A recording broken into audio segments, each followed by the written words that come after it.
Hello and welcome back to the Coin Bureau. Now, I've combed through your comments and I've seen an overwhelming desire for more crypto news from outside of the United States. So, as you wish. What a movie. Anyway, this report will take you across 3 continents and to the depths of the ocean. So, we'd better get underway. But first, welcome aboard the Coin Bureau Express, headed direct to crypto success, not via financial advice, I must stress, just educational content to help your knowledge progress. Timestamps are below if you feel the need to compress, and may I impress that if these rhymes make you clap your hands and say yes, I'd appreciate you subscribing and giving that like button a press. Okay, let's kick things off, shall we?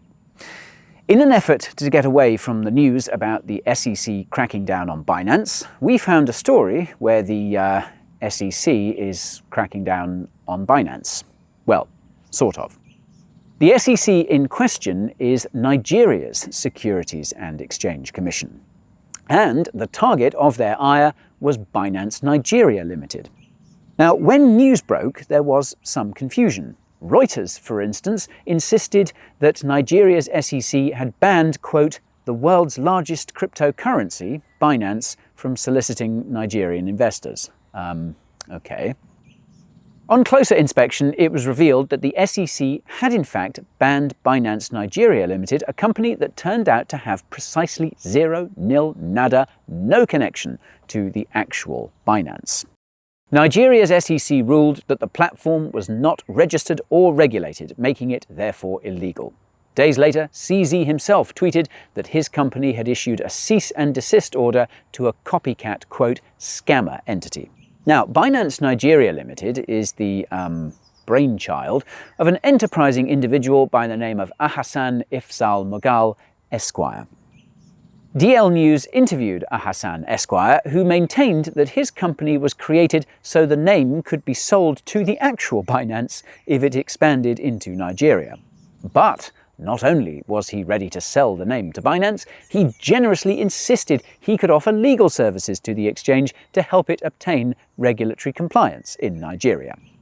This from someone whose enterprise was banned because of a lack of regulatory compliance. Only in crypto, folks. Only in crypto. Now, as some of you might know, crypto is big business and an important hedge against high inflation in Nigeria.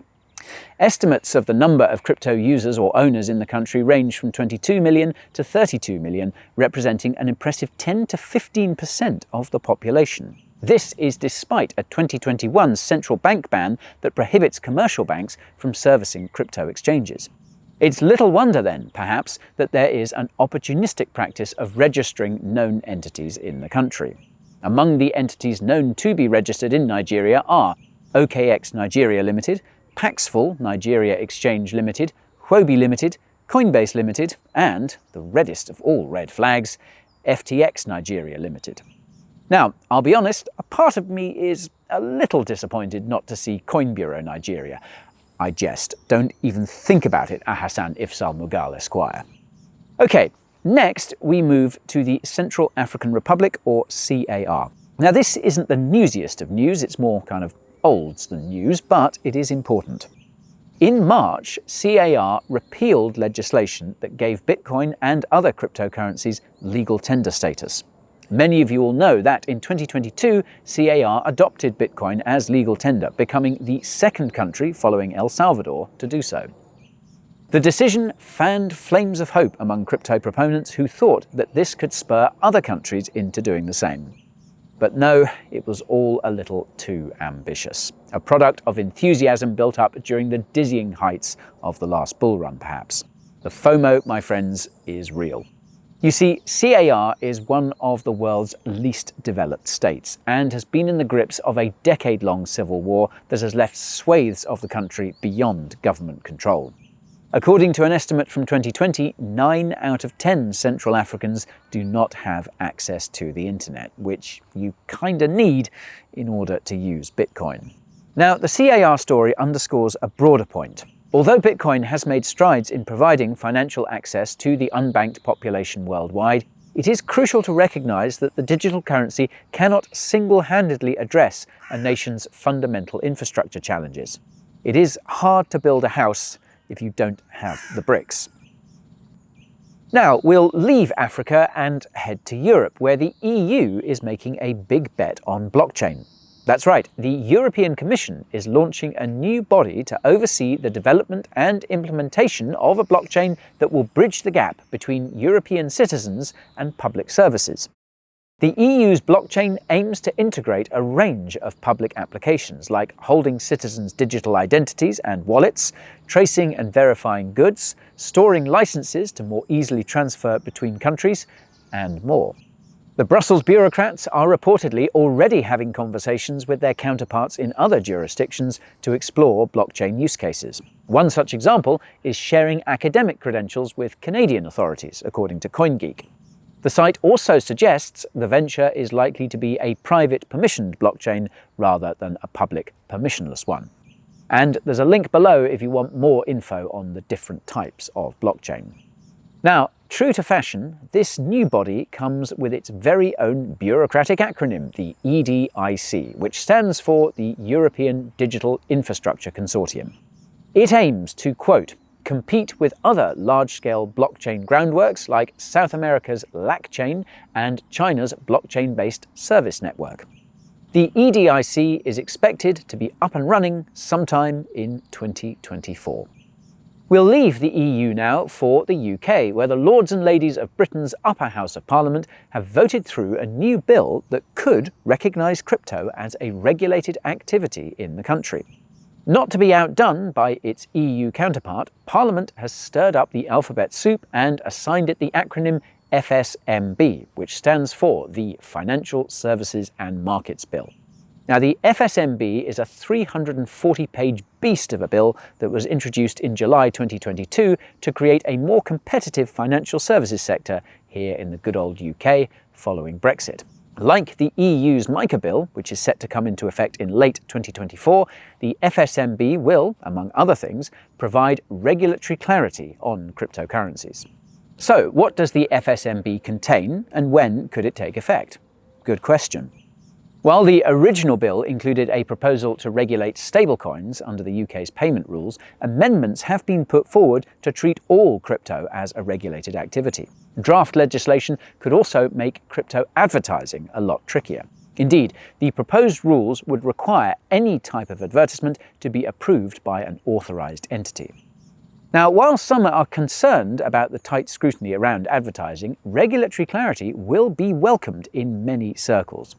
Indeed, venture capital giant Andreessen Horowitz, A16Z, which recently announced that it would open its first office outside the US in London, praised the UK's move, saying, quote, "While there is still work to be done, we believe that the UK is on the right path to becoming a leader in crypto regulation." Next, the FSMB will be returned to the lower house of Parliament, the Commons, to agree on a final version.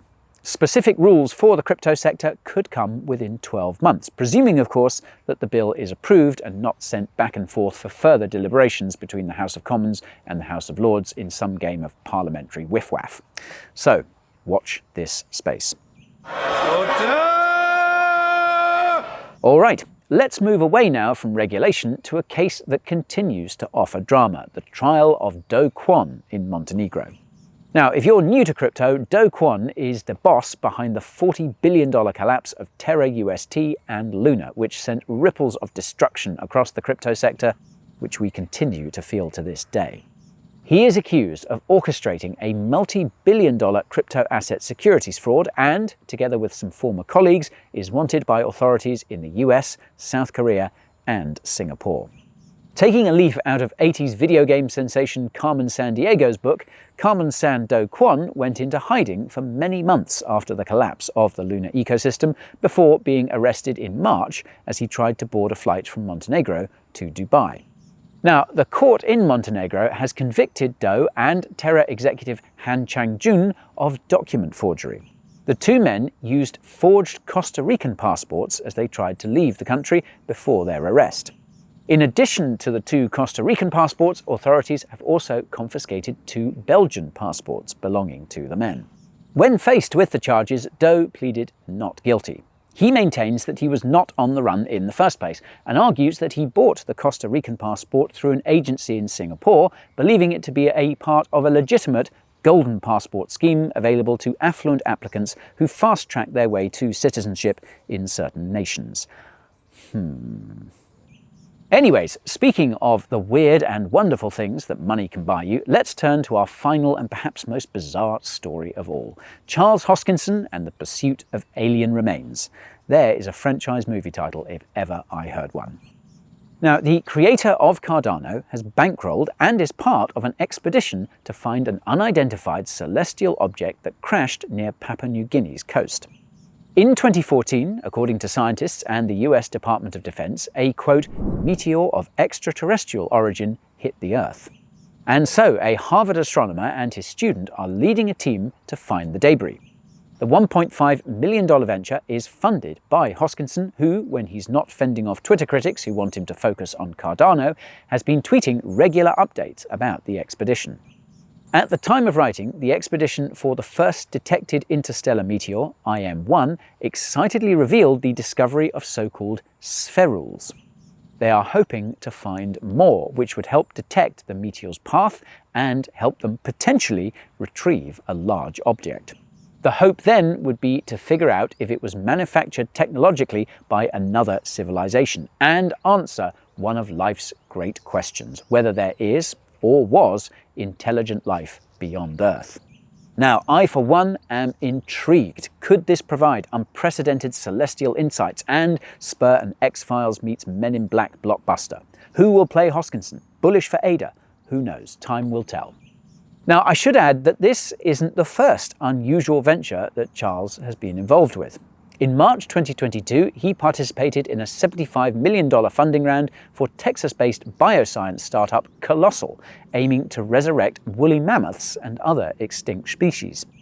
Perhaps he harbours dreams of mammoths and saber-toothed tigers roaming his Wyoming ranch alongside his 400-strong herd of bison. Yep, Charles is most definitely leaning into the whole eccentric billionaire thing. He's also set up a private jet company which has been used by celebrities like The Rock and Metallica, and which has been knocked for its sizable carbon footprint. And he's opened an anti-aging hospital, the Hoskinson Health and Wellness Clinic. Naturally, patients can pay in ADA. Only in crypto, folks. Only in crypto. And well, there you have it, around the world in a matter of minutes, from the celestial to the sublime, without setting foot in the great US of A. Well, almost. But now we want to hear from you. Have we covered the main stories from around the world? What have we missed? What stories should we cover in our next News Around the World? And if you know of some weird and wonderful crypto-related goings-on in your corner of the forest, then please do leave your comments below. So, until next time, au revoir, auf Wiedersehen, arrivederci, and hasta la vista, baby.